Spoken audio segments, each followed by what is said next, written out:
We Talk About Something More Pleasant by Roz Chast is a memoir that's been chosen as the Big Read's book. One of the things that I really like about the book and graphic novels in general is the way in which you can use the imagery to comment on the text and the text to comment on the imagery. It's fairly obvious from the facial expression that she is not a confident driver, but I enjoy the way in which she lets us know, sort of external to the story, that she never really learned to drive until she was 38.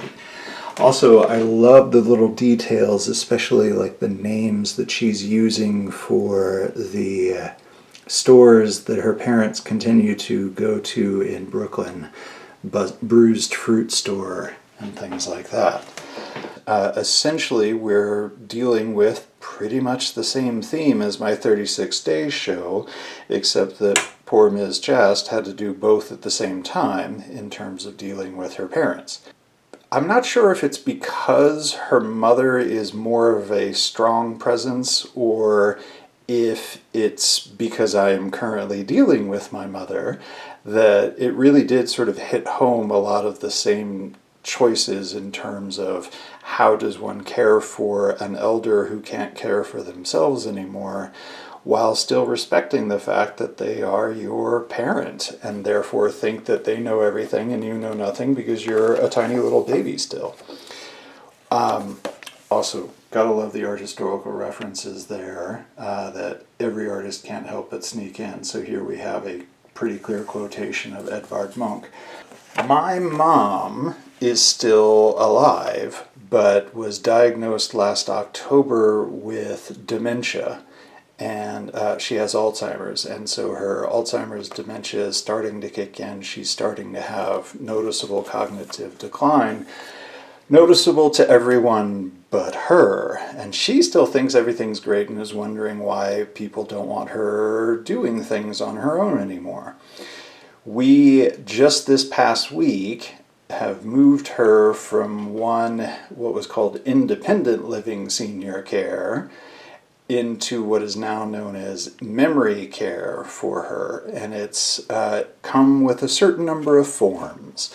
And as is pointed out, they are the perfect combination of completely and totally boring while also anxiety-inducing, because if you get it wrong, clearly everything is going to go terrible, terrible, terrible, and your mother's going to be living under a bridge somewhere, and it'll all be your fault. So what we can see in the way in which she's approaching this is a refreshing sense of honesty in how she addresses the feelings that she has. It also, I think, is easy for Ms. Chast to have that kind of honesty because she frankly doesn't have like the sunshiniest relationship with her parents, especially her mother. It's tricky when you're talking about your own life because clearly you want to be honest and open with the reader. At the same time, you don't want to come across as evil. And one of the things that is kind of fun later on is when she compares her ideal self of how she feels like she ought to be acting to the reality of what she needs to do to survive emotionally. I skipped the gun a little bit earlier in the discussion of the various euphemisms because she has the parents are able to somehow see through the euphemisms of the different names for senior living, adult care, and those kinds of things. Please don't make my mom sit in her own drool. Estates probably wouldn't come across very well. Unfortunately, my mom is not in that situation. My mom is in the situation where she calls 6 times a day to tell me that her phone doesn't work. Yeah. So what we can see also is the kind of interesting contrast between the father and the mother. In a way, this is gender reversed from my experience, and so it's kind of nice to see the dynamic that Roz Chast has with her father being actually the one who's easier to talk to, and the mother being the one that's a little overwhelming, say. I think that though PBS is an amazing institution, one of the great crimes that they have committed against American society is broadcasting the Antiques Roadshow, which I know is awesome, but has now given everybody the mistaken belief that when they go through their parents' things, they're going to find amazing treasures and be able to tell everybody all about this tchotchke that their parents picked up in that trip to Vietnam that turns out to be worth the price of a Mona Lisa or something, when reality is more like this, where you have 47,000 bags, and each one of those bags is individually ugly, and you would never actually want to use it, even in a hit retro-ironic sort of way. My mom, we, like I said, just moved her this last week from one senior facility to another, and this is actually the second time in 6 months that, well, I guess 7 months, that we've downsized her. And each time I find an amazing assortment of, why do you have XYZ? The vintage information in the medicine cabinet here is sadly not what I experienced. What I experienced was my mom having bought 8 tubes of toothpaste and then never actually using them because she didn't like that kind of toothpaste. Okay, so it's kind of interesting also just to see the contrast between the sort of documentary photographic manner in which she's going to include those images, and then the hand-drawn. They're not loose exactly, because there is a kind of uncanny precision to all of them, but the very clearly handmade. It's interesting also just to think about how other artists are going to impart information to the viewer, and obviously Roz Chast has developed a style, especially having worked as a cartoonist for the New Yorker for so many years. But it's kind of interesting to sort of see the photographs, in part because when we actually see her or her parents and the way in which she's drawn them, and then we see the photographs, it's kind of amazing how efficient she is at kind of communicating and capturing a sense of the likeness of the players here, her parents, her, while still also having, because of the cartoon nature of her line drawings, the ability to sort of exaggerate for emotive effects, having that sense of being able to exaggerate facial expressions or the sense of anxiety because of all the lines coming out of you, etc. This also was one of my favorite chapters in her book, where she's talking about her perceptions vaguely of the ideal of what life would be like at the end of days. It's also interesting to see how other artists tackle the balance between text and image, and here we have a text-heavy part where she's really thinking about her own perceptions, and so it makes sense that it's all text because it's very internal.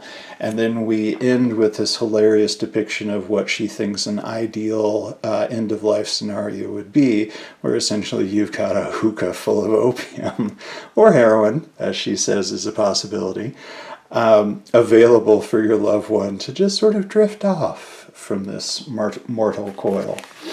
The stories. So as her mother advances even further in age, her mother's dementia starts to cause her to relay stories, and those stories are just not true. And we know that as listeners because of how impractical they are.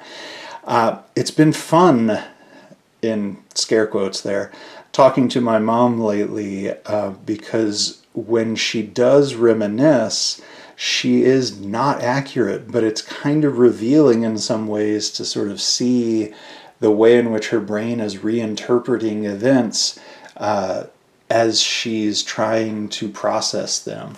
Sometimes the changes are obvious and clear. This morning she referred to my dad as my husband, meaning that I, Paul, had a husband named Tommy, when no, I had a dad named Tommy and she had a husband named Tommy. Those are easy to translate. What's interesting, though, is it's getting harder. She's starting to lose nouns, my mom, and so she'll just say the thing, and then you have to try to interpret what the thing is. Oh, back to the, like, what does an artist include? First of all, it's always a sneaky privilege to be able to look at someone else's sketchbook, and drawing from life is a rigor and a challenge that we as artists have to work at, and so it's fascinating to sort of see how honest, how believable, how sensitive her drawings of her sleeping mother are.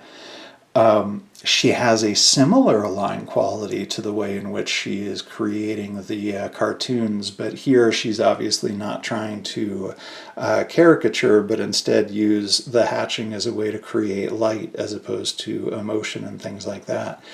It reminds me of the way in which her images feel so lively. There's so much movement to them because of the kind of quickness of the execution, the way in which often there are the extra lines of force indicating a sense of motion or jitteriness. But then we get these really sensitive, still, quiet images. They're nicely done. She concludes with a discussion of interring her parents in a columbarium where her family actually has a relationship to the historic cemetery there, and how it seems like good closure. It's another interesting difference between her experience and my experience in that the whole point of the title, Can't We Talk About Something More Pleasant, is basically a summation, a sort of shorthand for the way in which her parents were hesitant to antagonistic to the idea of talking about end-of-life concerns and things like that. And maybe it's because of the spacing that we have now that it's been a while since my father has died and my mom is starting to age.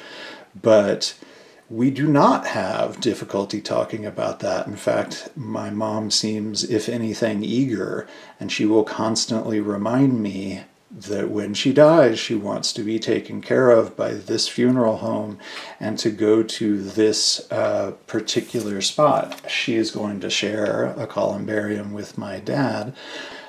So I still resonate with that title because Can't We Talk About Something More Pleasant?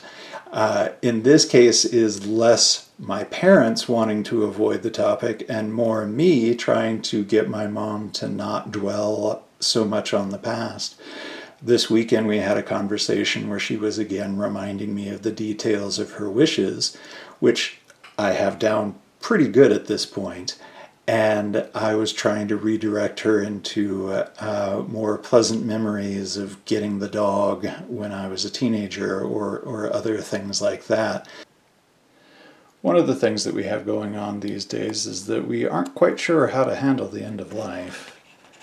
We don't talk about it, and we as a society, I guess, at least in America, have gotten better at figuring out how to keep a body alive than we have at figuring out how to maintain quality of life.